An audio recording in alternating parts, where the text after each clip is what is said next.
Can you see my screen? Yes, ma'am. Yes. Right. So, even launch into our case study, what I want to focus on quite a bit is the structure of the answer, right? That plays a predominant role in you passing or failing the exam. And the key thing, another key thing is you need to do mock exams. So I will be setting up mock exams for you, and I would want you to do the mock exams. I understand both of you are quite senior in your positions, and therefore you might think, oh, well, this is quite easy for me to answer. But I had similar experience with other students who are very senior, hold very senior positions, but they did fail the exam because they don't know how to structure the paper, the answer. Okay? So it is critical that you start doing mock exams.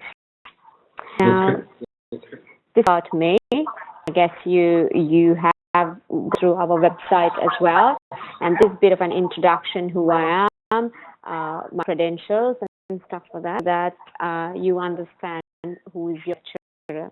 I have quite a background in IT, so that is an advantage because I will bring in a lot of IT sense into our case study. Okay. Now, these ones, the 4 competencies that CIMA works on, right? We're much deeper into it, and first, this is just an introduction. Now, we will focus on technical skills, business skills, people, and leadership skills. When you are writing your answers, you need to make sure that your answers have these components. Now, to give you an example, if there is a question for you to evaluate and advise the board on a particular project, and they give you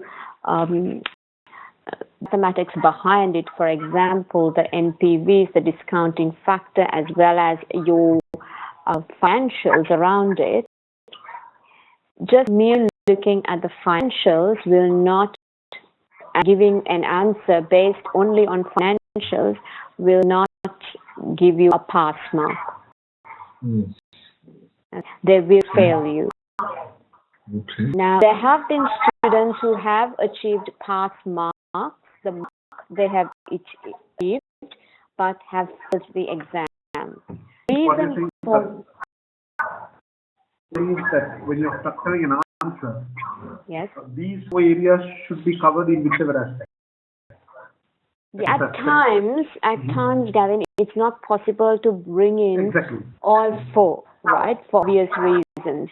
Then you try your best, because you have this structure in mind, and you have to have working paper next to you, and spend 1/3 of your time doing this structure. That is a must, right?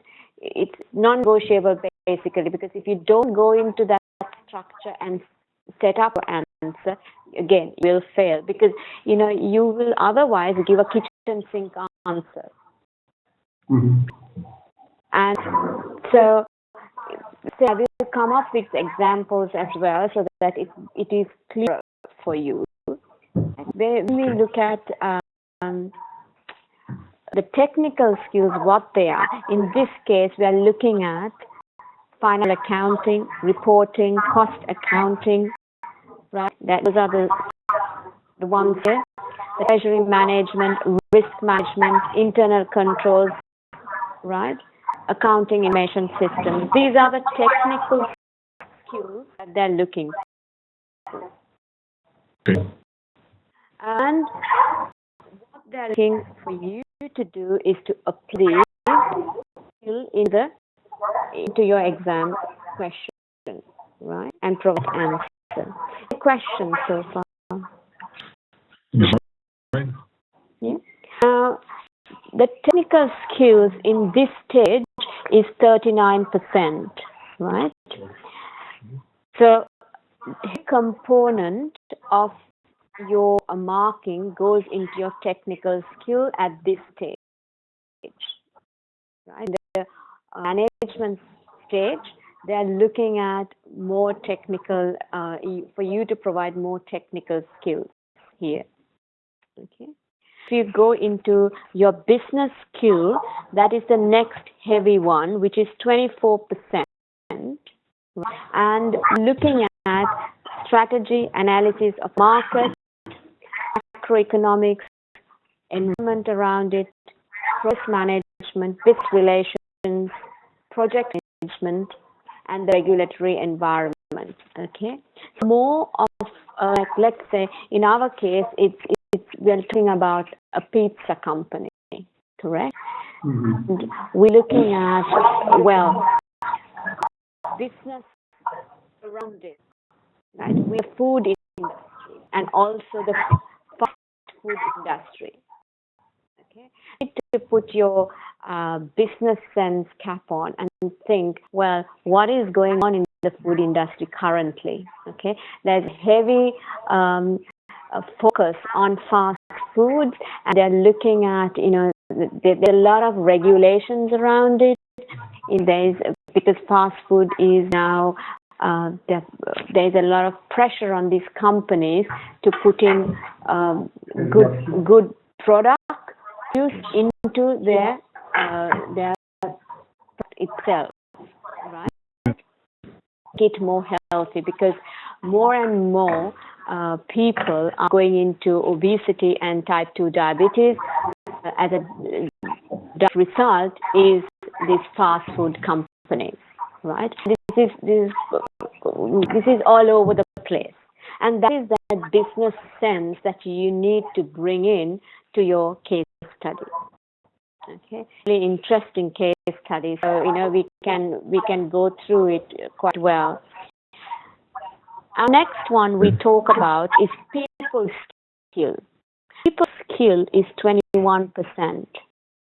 Okay, and the people skill, they're checking your ability to influence, negotiate, the decision-making aspects, collaborative working, and communication. Right?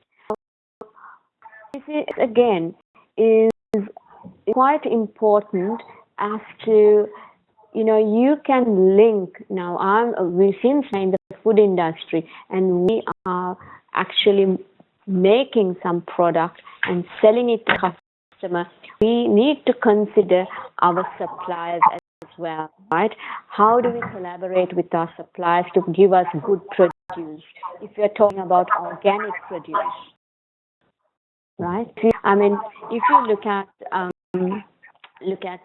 where pizza come from, it came from Italy, right? But in the traditional sense, they have very good produce, right? And have been eating it for years and years, decades, right?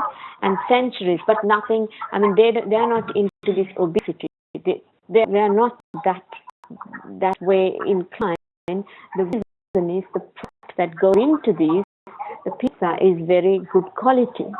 But whereas when we go into our commercial ventures, right, it is anything else that we get, right? They're very, very different.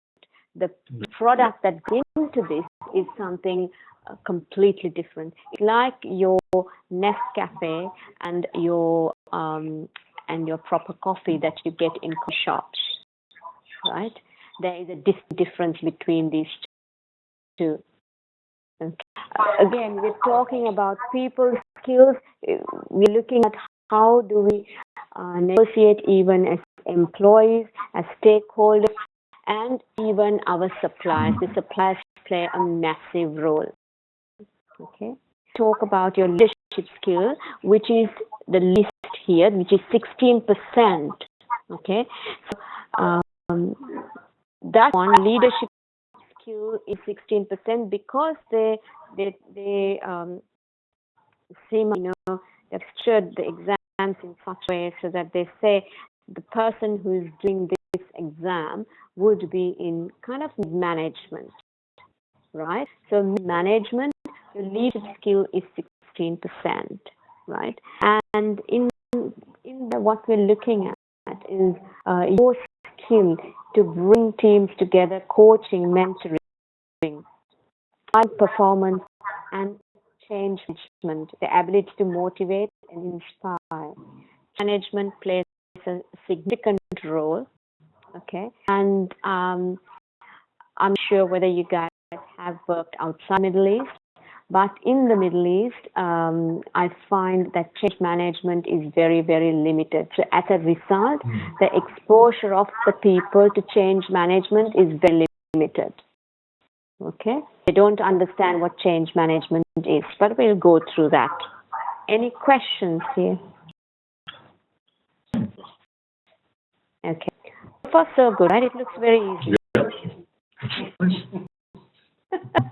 Right. I won't skip the first class. Right. So what we are looking at is now, again, we're going into these 4 sectors. Technical.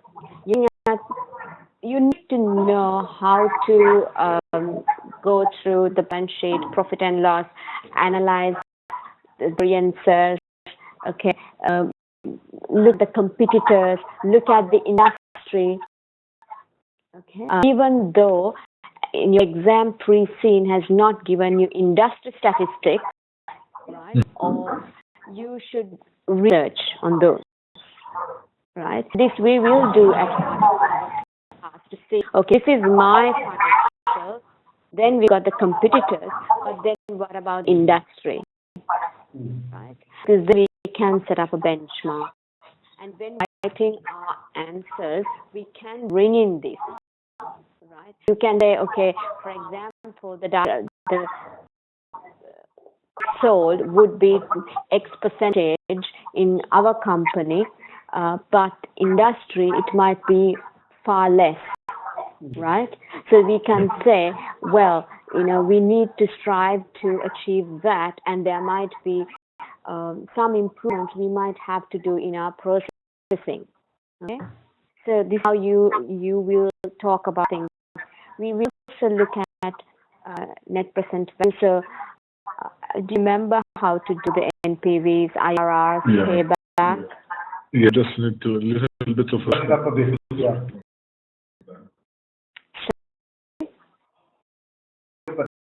Yeah, we got to brush it up a little bit. Yes, so as long as you know the concepts, because you will not get big sums, right? You're not going to get sums for you to calculate in this, but you need to interpret. Yeah. Right? So you need to be able to kind of go through, brush it up, right? Your F3, your F2, so that you can kind of brush it up and get an understanding how the NPVs, IRR, payback works. Now, just looking at the numbers and giving an answer, well, we've got a positive NPV, therefore we should go in for this X, is not something that you should state. Right? So what you can state is from a financial perspective, it looks viable since it's got a positive NPV.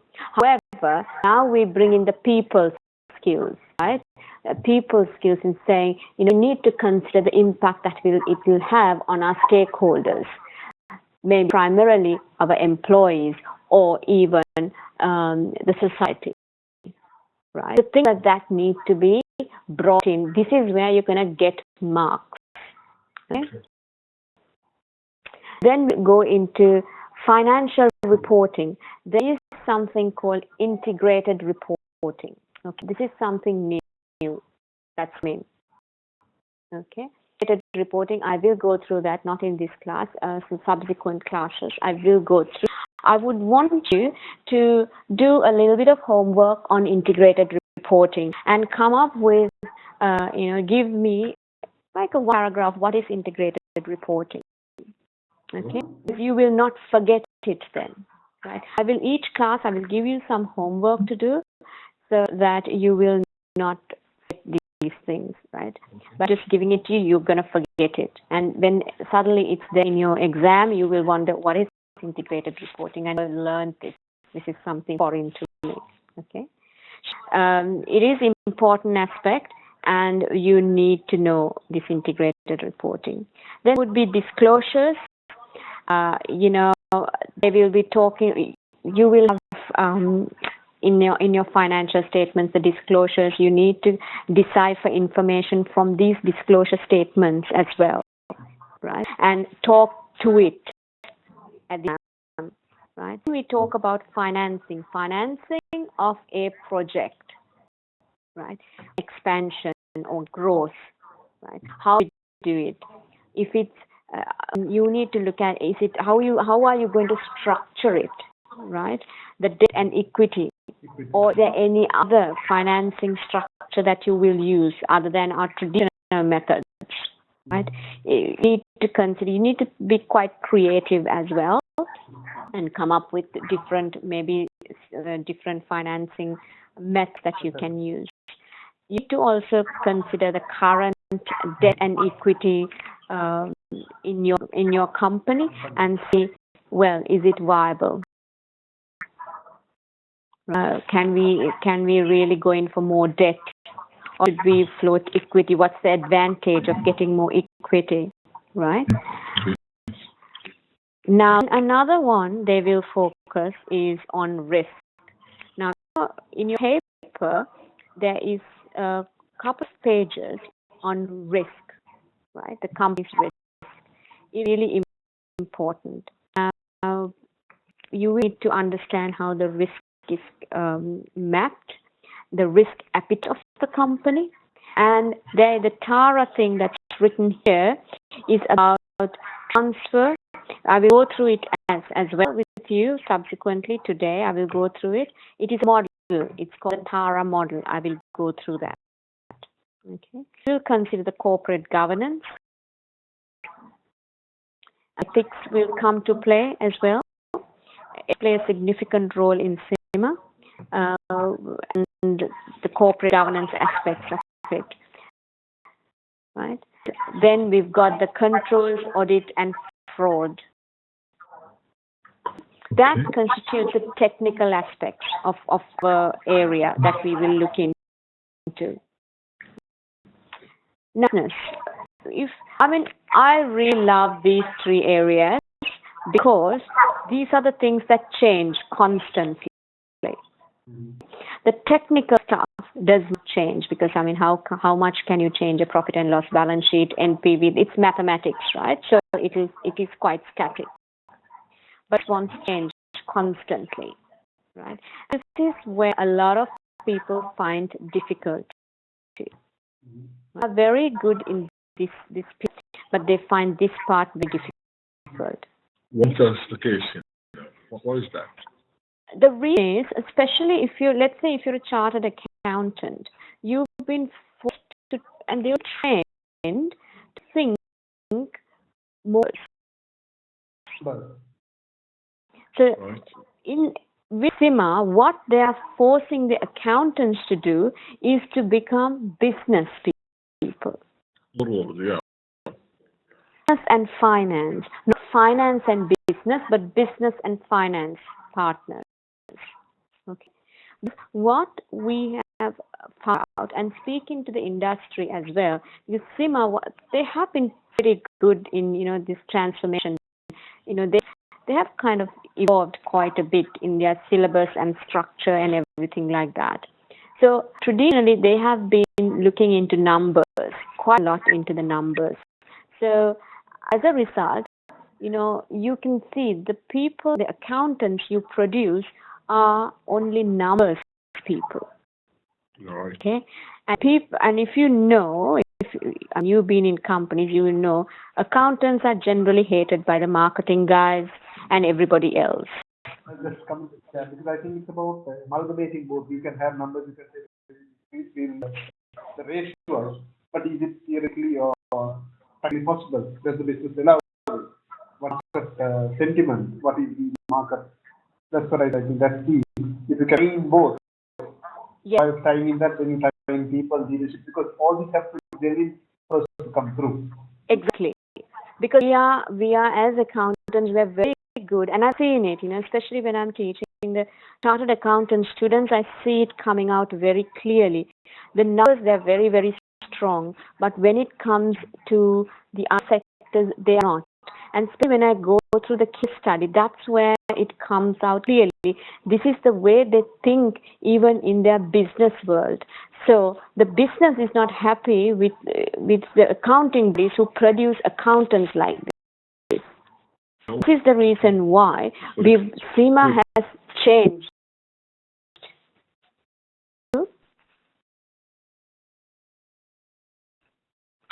Now, when we look at business this year, we're looking at, there are models that we've got, okay, like PEST, political, economical, social, technological, 5 forces, the diamond model. These are models by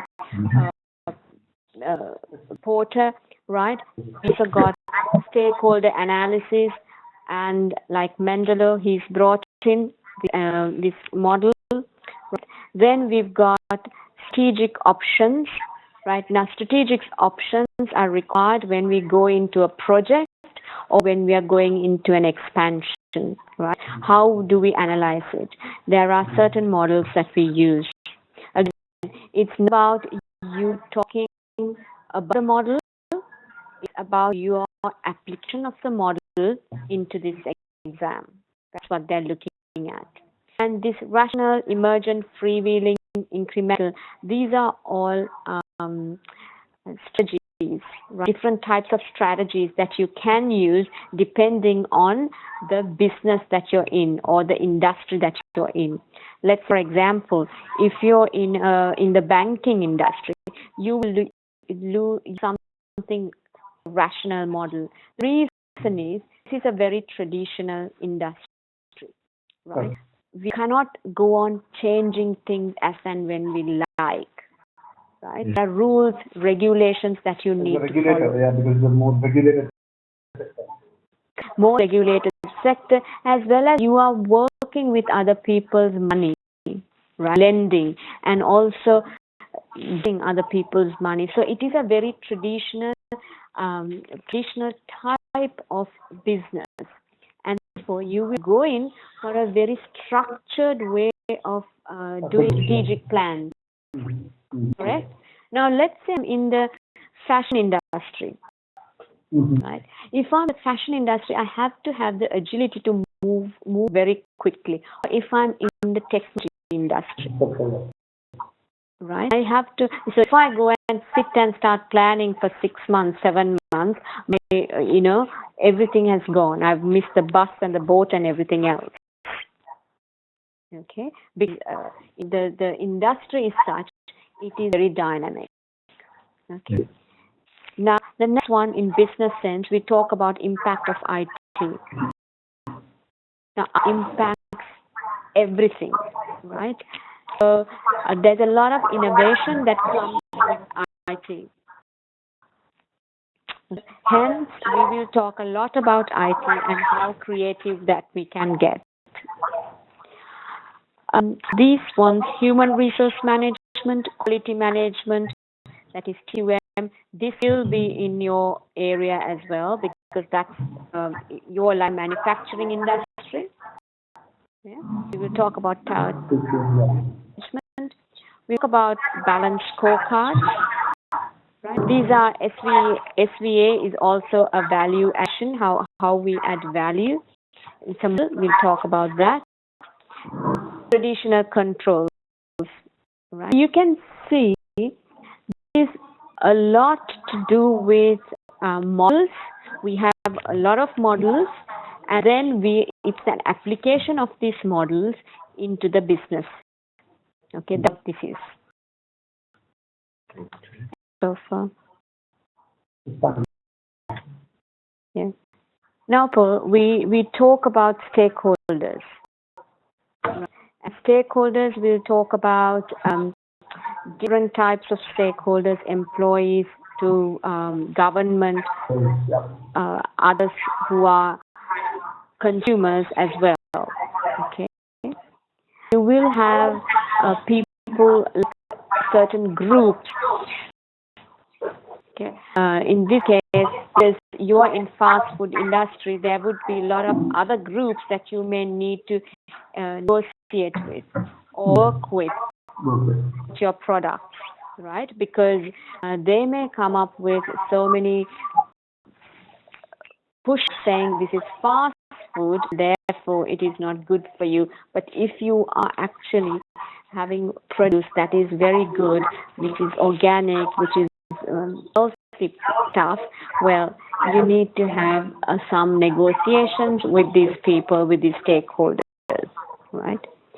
Culture also plays a significant role. Right? Let's say you're thinking of expanding into a different country, right? In Europe, clearly, and the Middle East as well, pizza is very well known. But let's say you want to move and actually move into a typical Asian country or Africa. There's a lot of potential, but then the culture needs to be considered as well. Right? Even the product that you put in there, right? You need to be very careful depending on each country, the culture, the norms you need to adhere to. Right? Are they talking about the organization culture? As well as the culture of the cultures as well. I mean, organization culture is one, but again, when it comes to any expansions, any growth, anything that you do, you need to consider the cultural aspect. Yeah. Talk about the structures, right? Matrix structure, functional network structures. What type of structure is appropriate? Okay. When we go through our case study, we will see what structure they've got currently. Is it good? Is it working? Will it have to work? Should we have a different structure if you're operating in another country? Those things need to be considered, right? Then people side, the motivations, the ethics and CSR, corporate social responsibility, again, play a very big role. And I will show you how it works, and especially because you're working in the food sector. Yeah. So purchasing from your supply chain, right? That will have a lot of CSR in it. Plus, you will since you're doing food, you're manufacturing it, basically, you're producing it. You will have to think of, if you're operating in a rural country, okay? How would you link your product with the other society?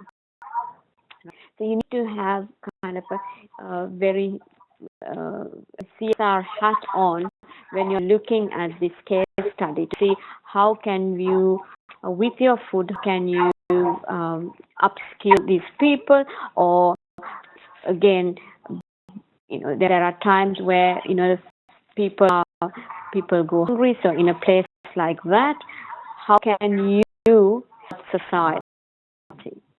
Right.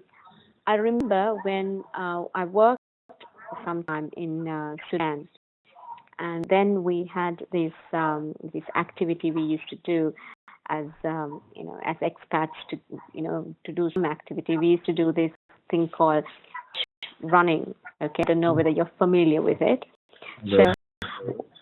So what we used to do is people go in, map the kind of the area that we go walk or run or whatever it is, and one is a true trail and the other one is false. Right. So the trail is marked with flour. Okay, so we used to take flour and just mark the trail with flour.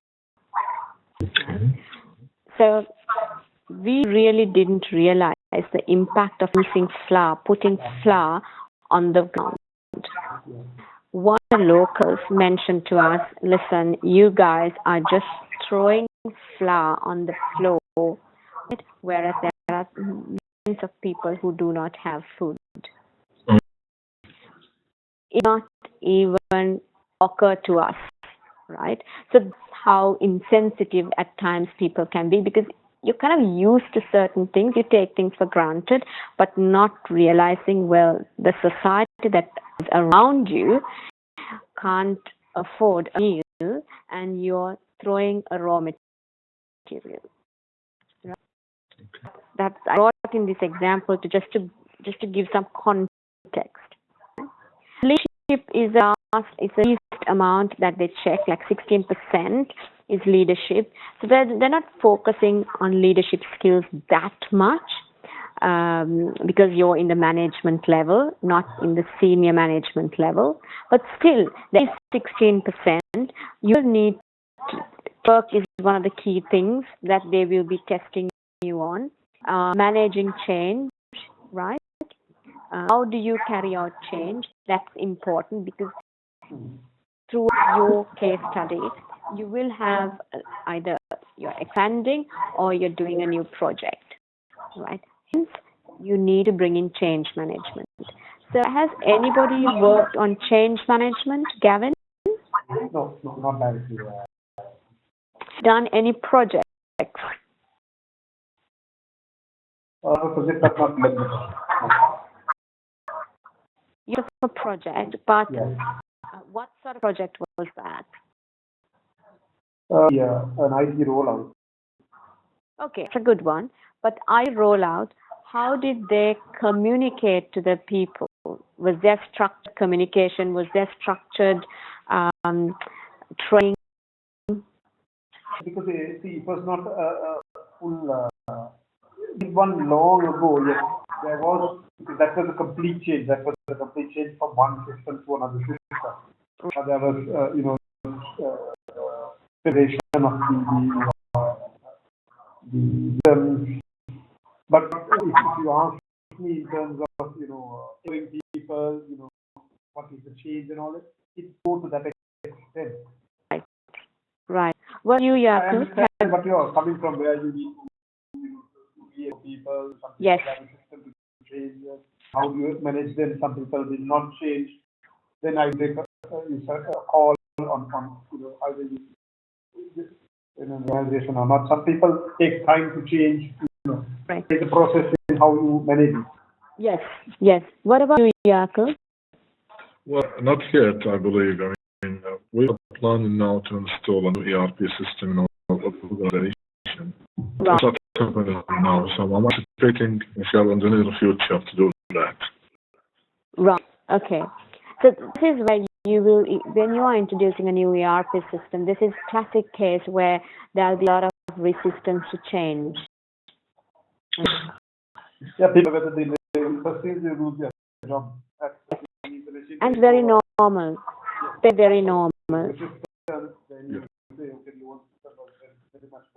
And not all people see the value of having a strong ERP system in the organization. It's difficult to convince many people of the importance of such an important tool like an ERP. It's very difficult to convince owners sometimes. Oh, yeah, exactly. Of the cost. They get the cost. But, they keep asking, what's my return on the investment? I said, along with our current system.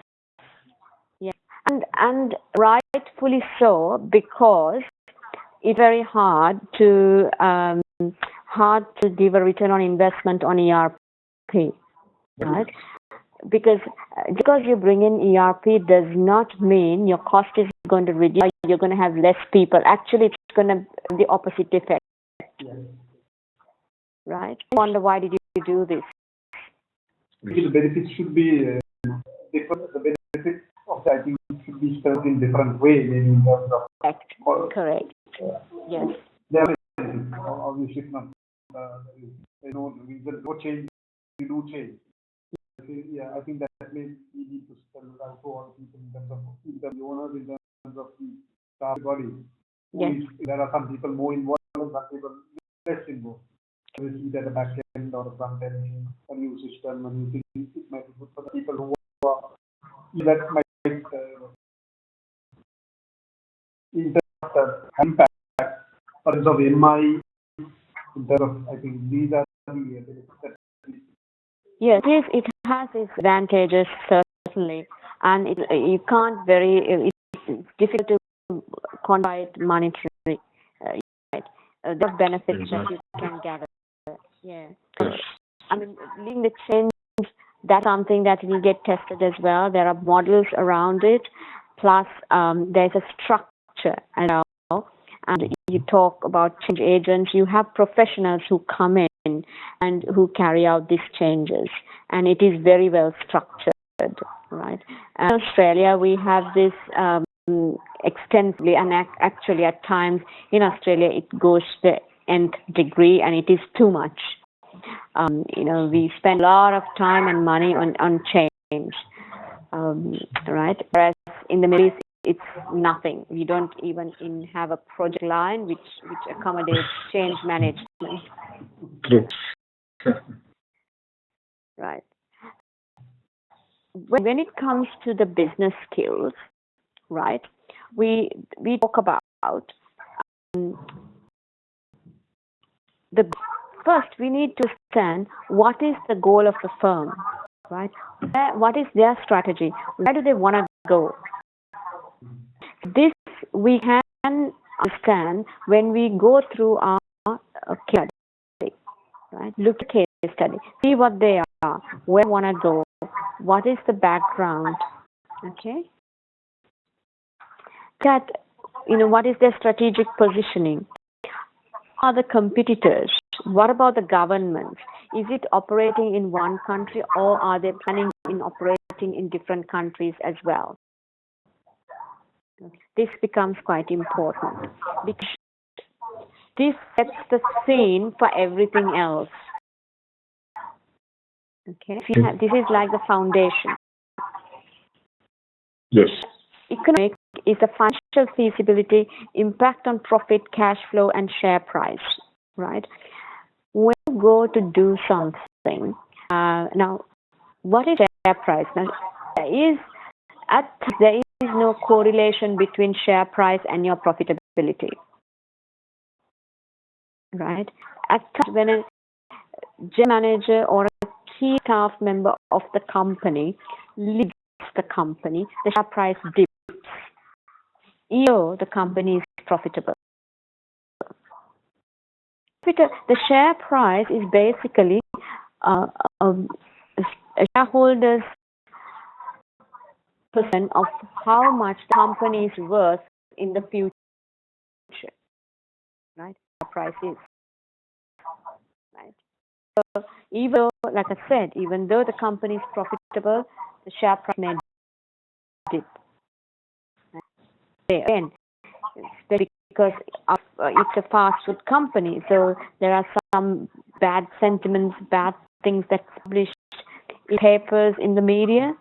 Well, your shares may get downgraded. Then talk about in the business sense the impact of social, the trends, the culture, the CSR. Right? We can talk a lot about it with your case study. Right? Strategy and timing. Now, technology can be used quite a lot area, okay? Because we see how we can manage these activities. Now, if you are doing an act like you bring the produce, make the pizza, right? But all other activities such as accounts payable, accounts receivable, all things, instead of doing it in different areas, right? You can actually centralize this whole thing. How actually, once I went for a conference, and that's how McDonald's, they run shared services, right? So the shared services across the world, different to the world.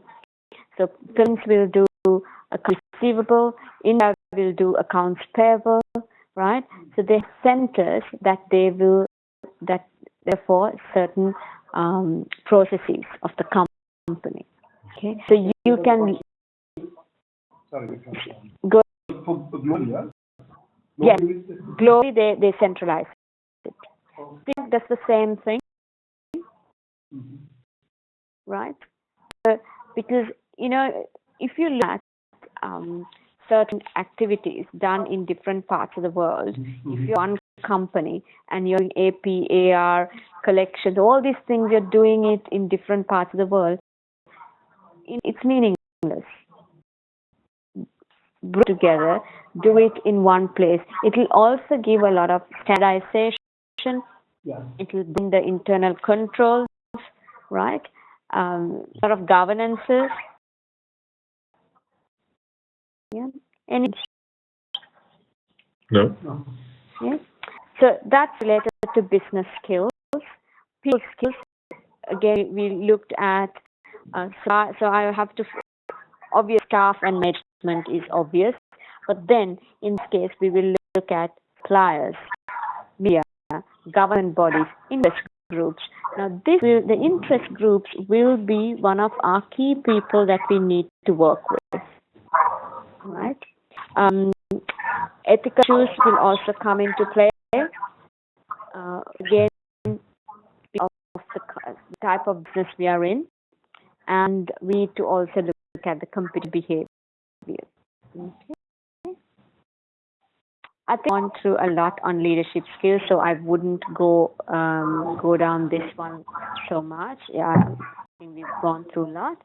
Let's look at some models, right? So is called the Mandela's matrix. Have you seen this before? No. No.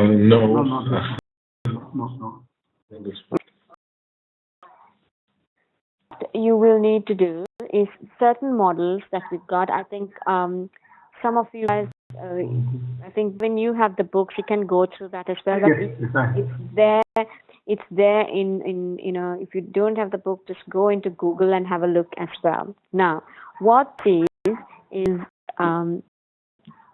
these are key stakeholders, right? These guys are the ones who are very interested in what you do and have a lot of influence. And this is a fantastic model even for you to use in your day-to-day current business, right?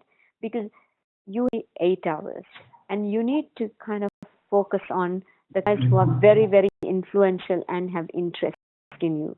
The next ones that you need to focus on is they're quite influential.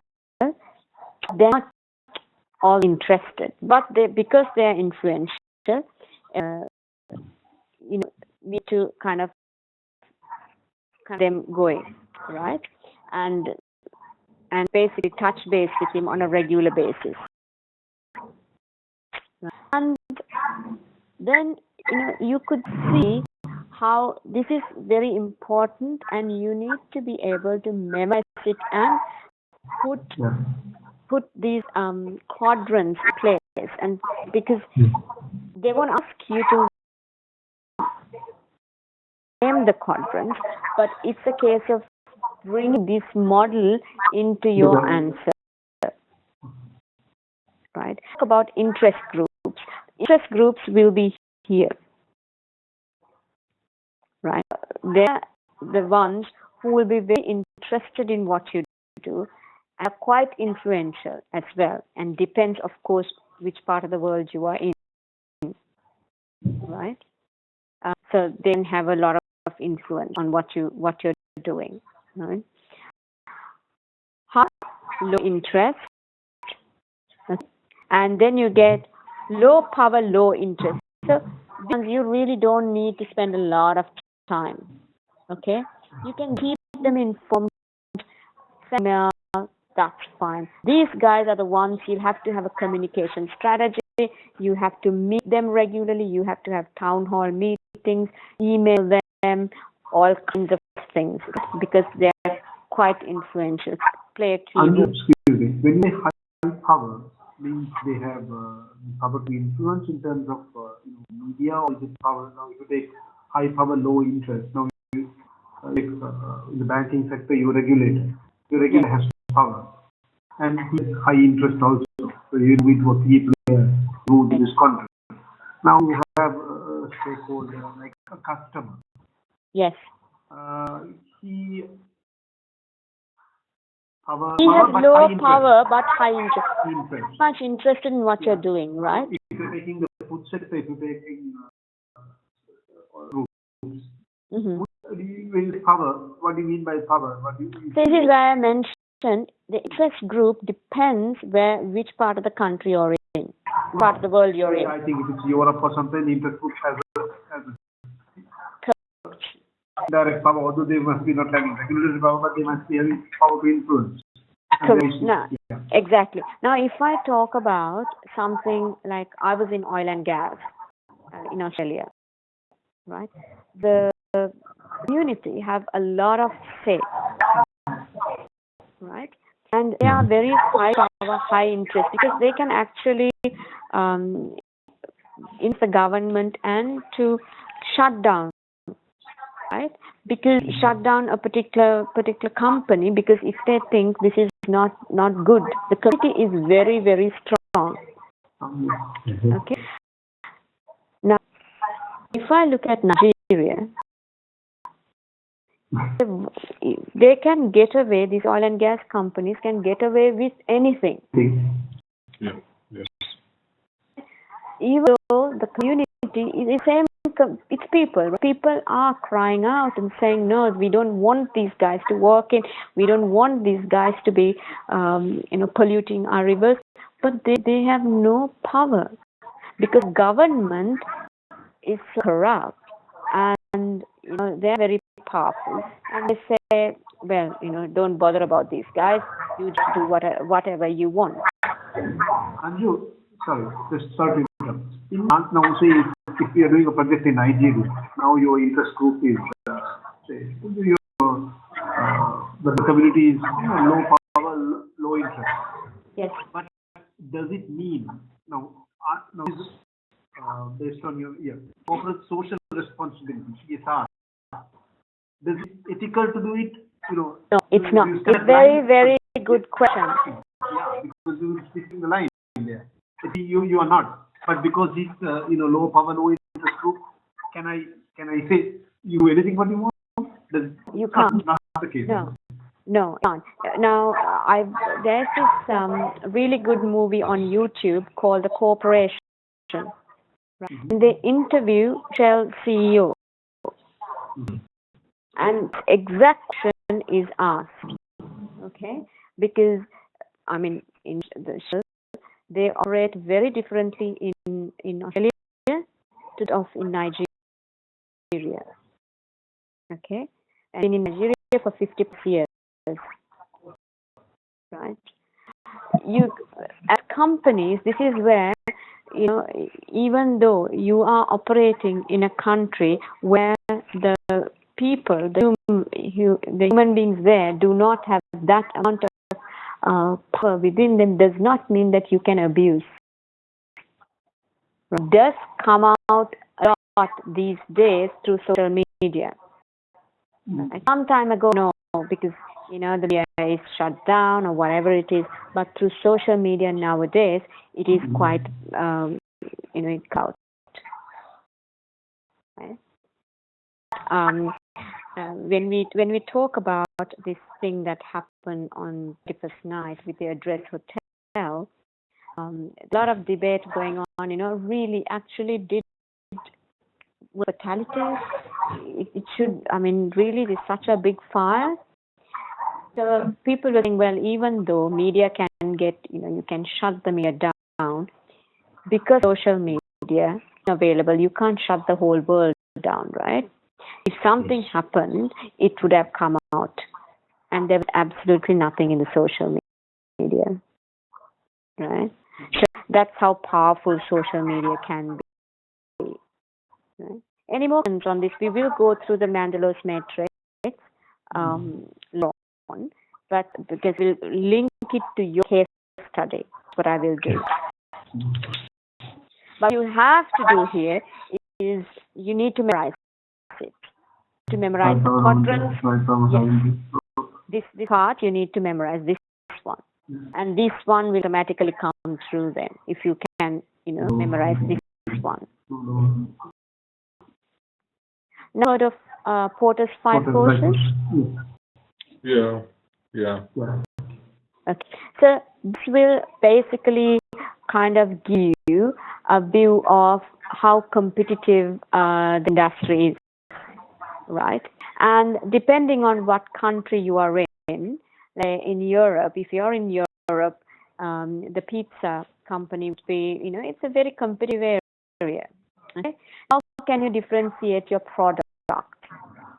Yeah. There are things that you need to think about, and maybe different ways of ordering. It might not be the product itself. You may bring innovation into the way you order, innovation into the other areas, right? Surrounding your product.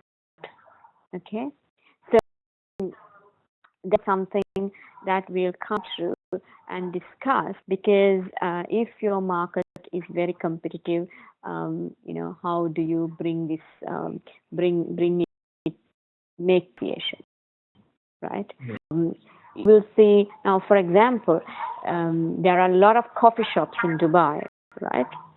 It is a culture, there's a big coffee culture here, but still you get certain coffee shops, but it's one called cafe, and they focus on it's a cafe, but it has classic cars, it has bikes, right? You get a lot of motorbike enthusiasts coming here, right? So you can differentiation, right? And you see similar things in Australia as well. Australia is very good at differentiating and being in, you have coffee shops, very innovative kind of, and at the end of the day, they sell coffee, but human beings, we need to see variety, right? They have, it's the experience, exactly that, right? It's the product is good, because that is that question. You have to have a very good product, but then you go into the experience. That's how you can differentiate yourself. And with that, competition goes away, because it's difficult, and you will differentiate it in such a way that, especially bringing in humans, like human beings, right? With the service, you differentiate, right? So anything else, people can copy, but in service in a different way, that is something you can't copy easily. Okay? Yes. Talk about Lewin's change model. What it says is you're doing something the same way, right? You're doing it for the past 10 years. Now, if I want you to change, first I need to unfreeze you, right? Let's freeze you, right? So then I can want you to be, right? I can mold that change. I can make that change in you, and I'll take you and refreeze, so that new behavior is in your head. That's the new process is in your head. You will do it. Right? So this is the whole process of unfreezing, create, and refreeze.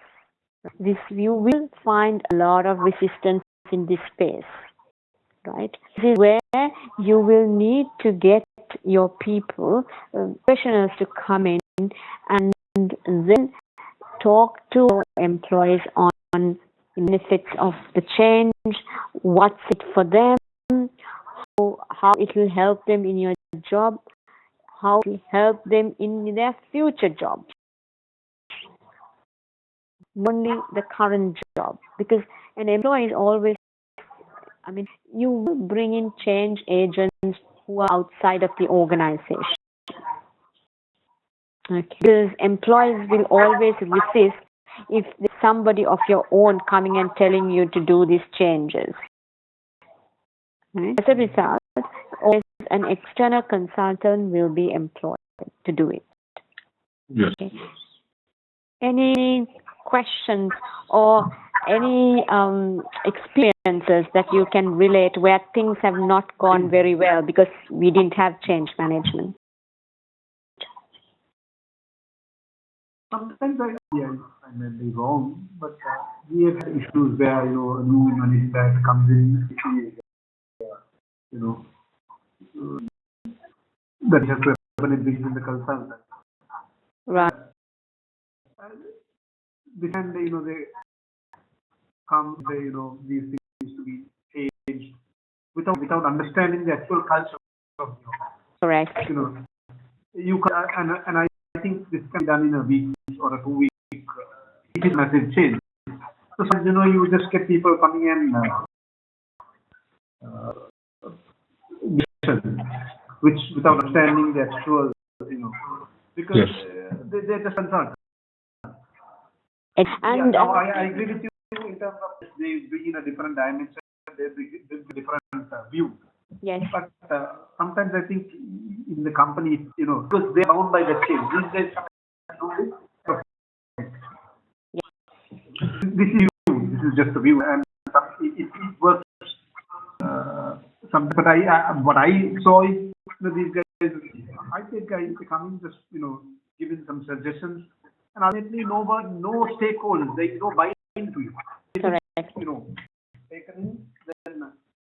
Yeah, being a consultant is a great job, right? Because this has happened, and especially what happens is you get a very young graduate coming out of MIT or Harvard or something, and join McKinsey's. So you are paying McKinsey's, right? This happens in the Middle East quite a lot. Right? So you are buying a consultant from McKinsey's. This very young guy, late 20s or mid 20s, doesn't have the experience in the Middle East, right? Gives his view, which is completely different to what is happening on the ground. True. Yeah. Excel sheets, you get PowerPoint Yeah. Fine things. And what happens is the next time you go to do it, you sometimes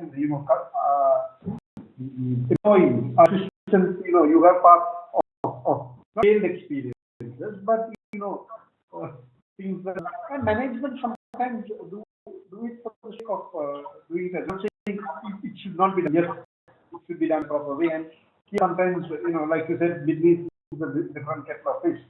If you do it, you have to do it. Either you're in or you're out. Correct. Yeah. Whereas if you take Europe and all that, you have employee groups and your labor groups. You can't, you climb, So yes, it is the model. Sometimes it works. Sometimes maybe move from straight away unfreeze straight away to freeze, and then straight away you're in it. So that is not the correct way. But I think it is on the situation. Yeah, you have something to say? I'd like to share just briefly my experience with witnessing the essence of proper change management. I did a family business, and the founding generation, let's say,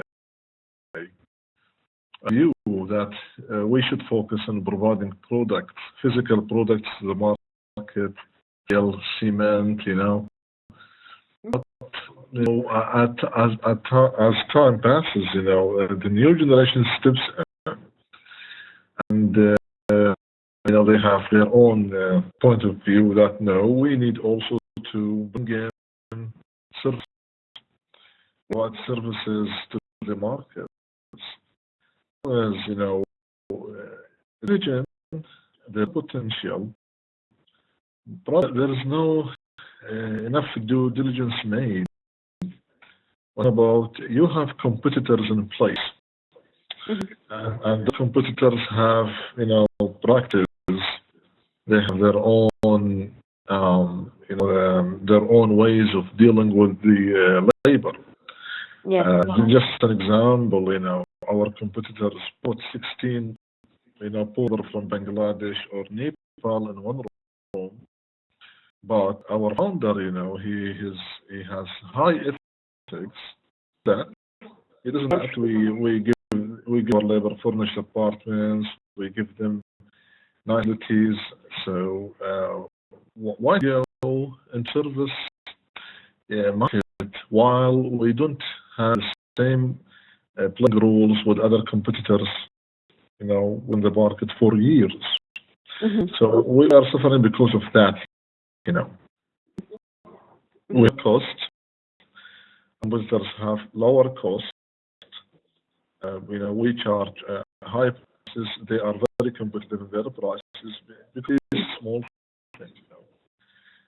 If there was any due diligence made in the first place, we wouldn't have stepped in providing services in this way. Yes. Yeah. That's again a good example of business environment. You will scan and see, this how much my competitor is selling in the market. Exactly. So even though my cost is high, I'm ethical, but I'm not able to increase my prices, right? Because my market is giving this, the company giving this. Exactly. Yeah. So go into leadership style, the different styles of leadership. That's it. And the kind of styles that you will need to assume.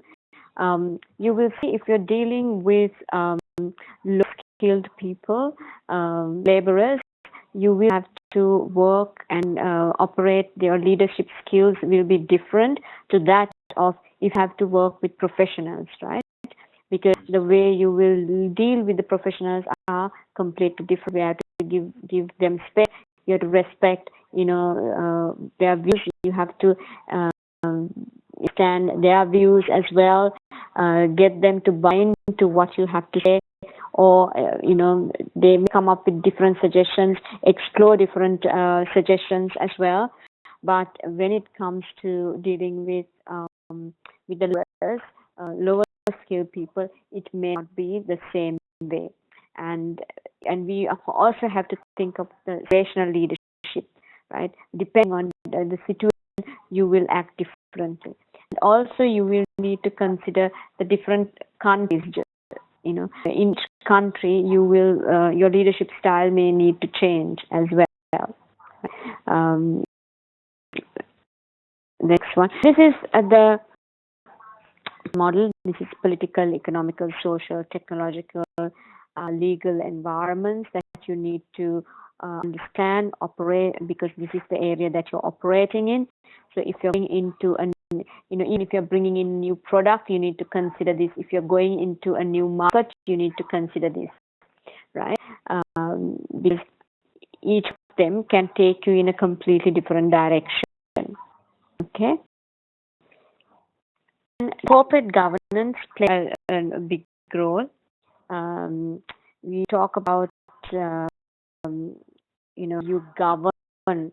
The corporate governance is related to governing the particular company in a very handed, right? Talking about we spoke about ethics. Now, if you're a chairman of the company, chairman will deal with the external stakeholders and also bringing together the directors, right, and getting them to work with each other quite nicely and looking at the strategy. The directors of the company the CEO and directors of the company are involved in running the day-to-day operations of the company. Okay, we have to have succession planning. Then we look at the non-executive directors play a significant role as well, because they are independent and they have to be in. We talk about at least minimum 4 committees to be there, right? For example, the audit committee, risk committee, nomination committee, and there's one other committee that slips my mind. So there are 4 committees that we need to look at. it's dealing with the governing of the particular company. Okay, and S model is really another very interesting model, because you look at any project, any thing they're going into, you look at its suitability, feasibility, acceptability, and sustainability. Right?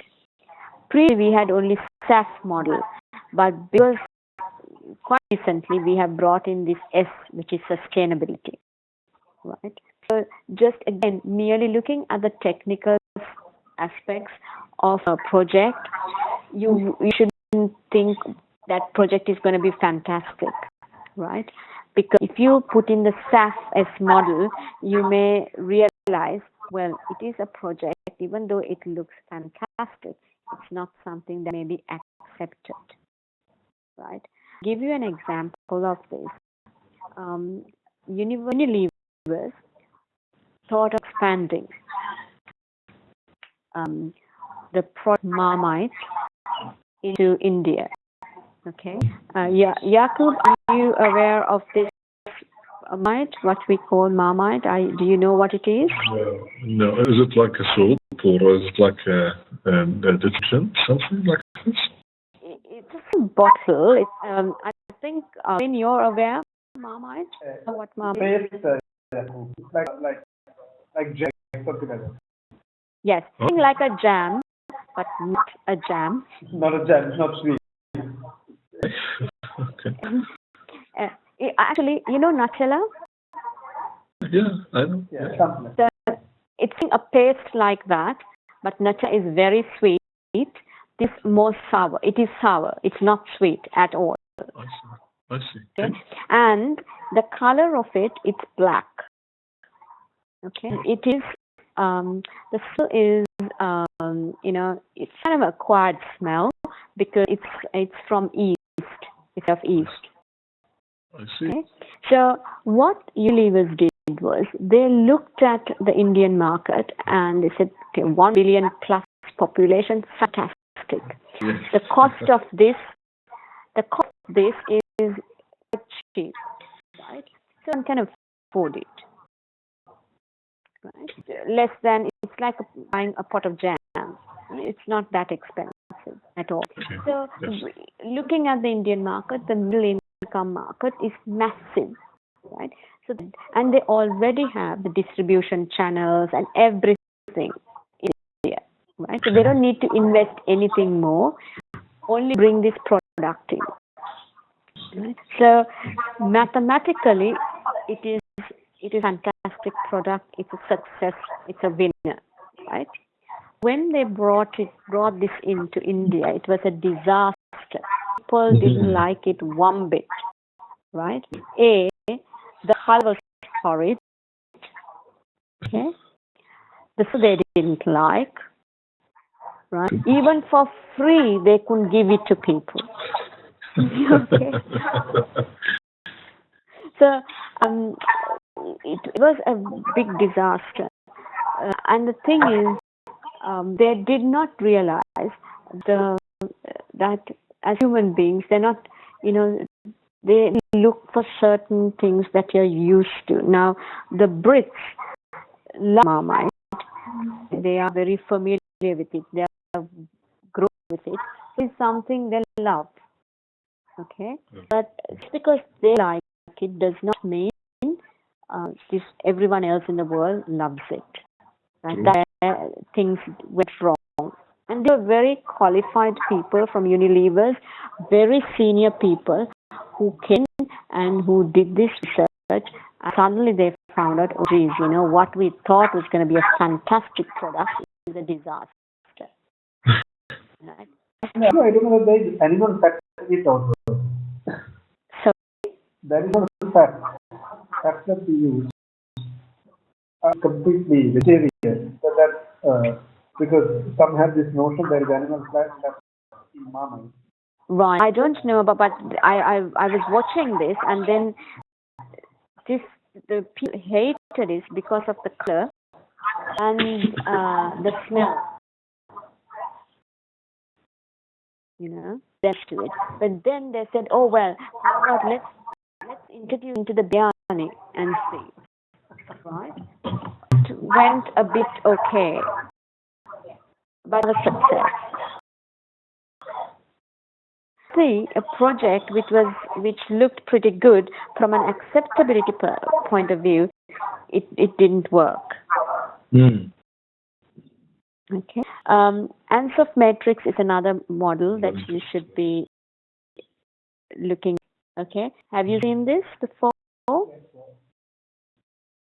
Right. Again, Ansoff and the surface model work hand in hand. Okay. Because something looks fantastic in paper does not mean it will work. Okay. Ethics is, as I said, it is an important area.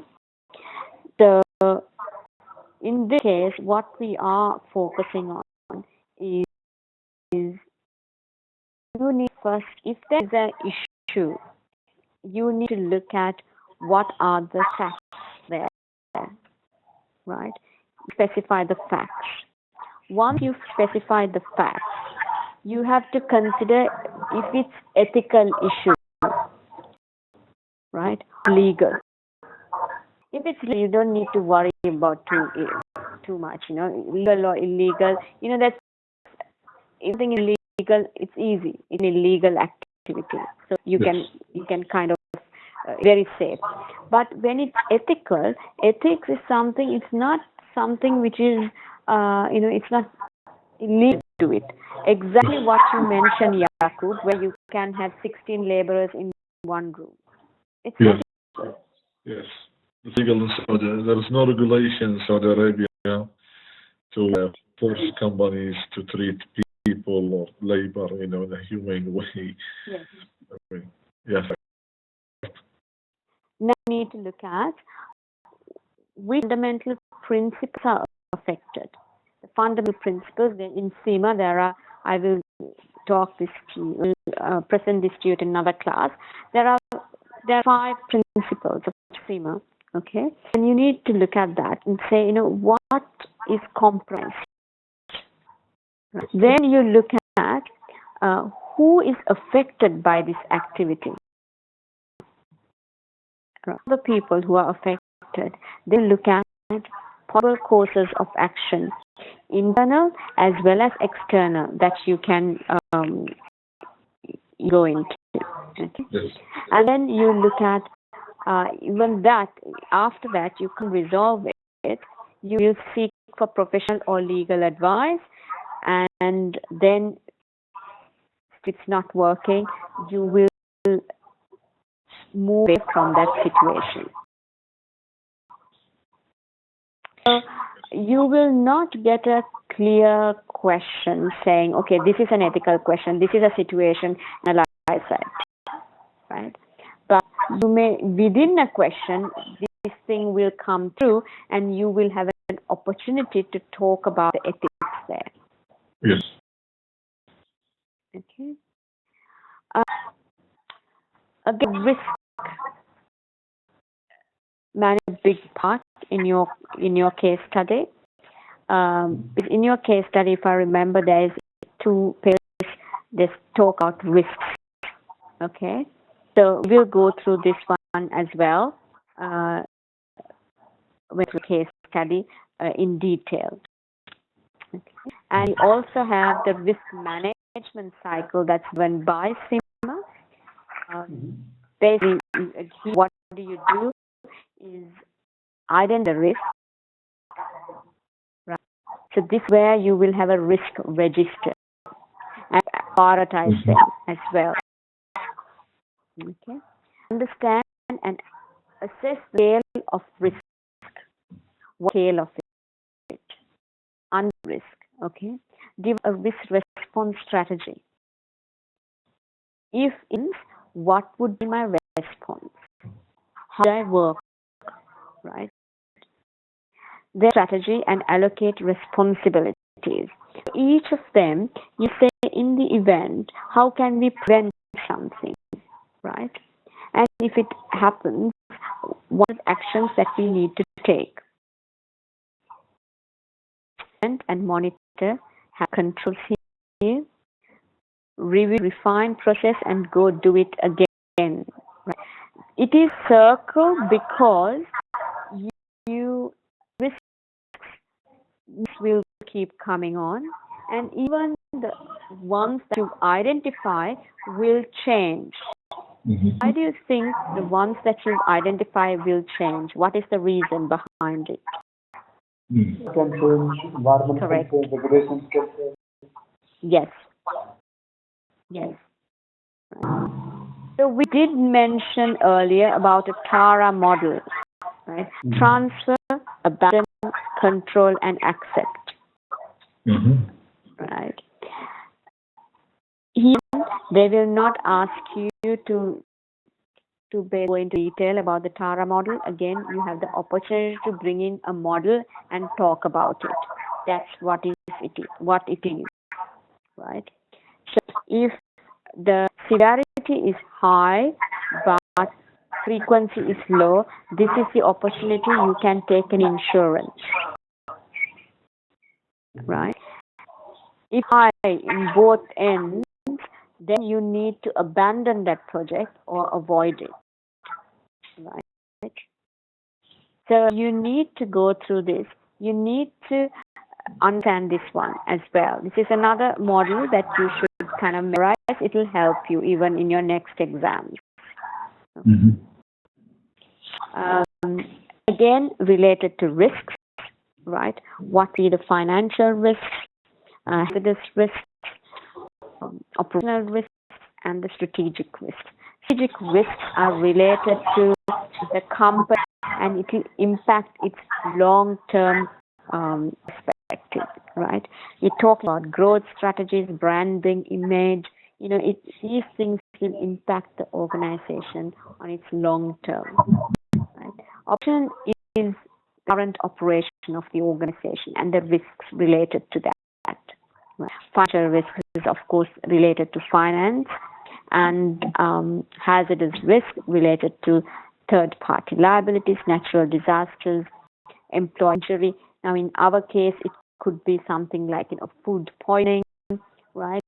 That happen. Employee injury. Okay. Where we talk about how to analyze the pre-scene. When we analyze the pre-scene, we will review each page, we'll highlight each key topic. Let's look at how much space is given to this topic, right? If there's 2 pages, they're talking about the directors and things like that. That means there's definitely going to be a question around governance, right? If on risks there's about 1.5 pages, then again we'll think, well, something risk is also possible. Okay.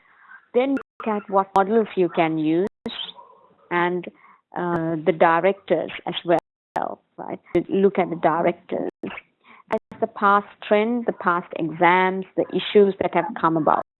Okay. This is how you analyze the pre-scene.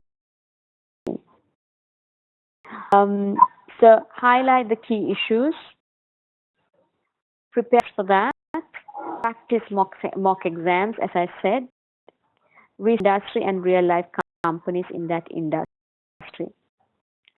The examiner would want you to really go through your current case study well and also understand the industry. That is a key. What we will do from tomorrow is go through our analysis of our case study, right? Please take down notes, right? So that and you can take down notes, and you will also be able to share these notes with each other, right? So that it's good practice, and you're kind of when you not only just listening but also taking it down, there is more retention. Okay, so I think it's best that we take notes as we go along, so you have to revisit this again, it's once and for all, it's over. We got about seven weeks or so, and it should be done. Yeah. Any questions? Yeah. These models that we discussed today. Yes. These management and is the one too, are they in these books? Current books as well. Yeah. Okay. Current books. What I'm gonna do is there's something called Moodle. That is our learning management system that I will give you access to, and I'm going to upload this material there.